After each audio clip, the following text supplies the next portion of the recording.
Ndugu zangu, niwaambie Waswahili wenzangu, ndoa ni furaha, ndoa sio karaha, ndoa ni starehe. Ndoa, Mungu alisema atakayepata mume mwema katika hii dunia ni starehe ya dunia, na atakayepata mke mwema ni starehe ya dunia. Mungu akusema ndoa ni abuse. Mungu akusema ndoa ni mateso.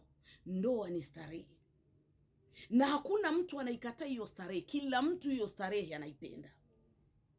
Tatizo ni nini? Baadhi ya binadamu hawaeleweki nyuma wapi mbele wapi, kwa wanawake mpaka kwa wanaume. Baadhi yao hawana hofu ya Mungu, baadhi yao wanafanya kile ambacho anajituma. Kuna wengine mpaka wamjue hata Mwenyezi Mungu. Anaoa kwa ajili ya binadamu, na mwingine anaolewa kwa ajili watu watasema acha tu niolewe. Ukiolewa kwa nia hiyo huna ndoa. Ila ndoa ukikuta mume mwema na ukakuta mke mwema ni ndoa nzuri sana. Utasema tulizaliwa wadogo. Ndiye ndoa Mungu anayoitaka.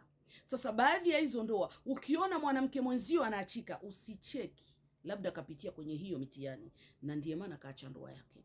Mpaka atie nia kuolewa na akafunga ndoa, maana alijua anakwenda kwenye starehe. Labda amekwenda kwenye wrong person, wrong people.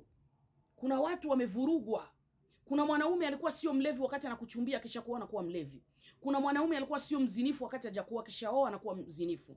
Kuna mwanaume alikuwa sio tapeli wakati hajakuoa kisha kuoa anakuwa tapeli. Kuna mwanaume alikuwa ni mwizi anaficha uizi wake sababu akuoe, akishakuoa anarudi kwenye kazi yake. Ndugu zangu, kuna mwanaume ni muuaji. Kila mtu ana vitendo vyake katika hii dunia. Ukijaliwa kupata mwanaume mzuri, huwezi ukaacha ndoa yako. Ndugu zangu, mumuokope Mungu. Before to talk, you support to think.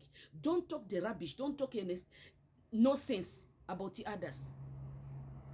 Mjue kama Mwenyezi Mungu afurahii. Waswahili mnaongea sana kwenye media, Waswahili mnatukana sana.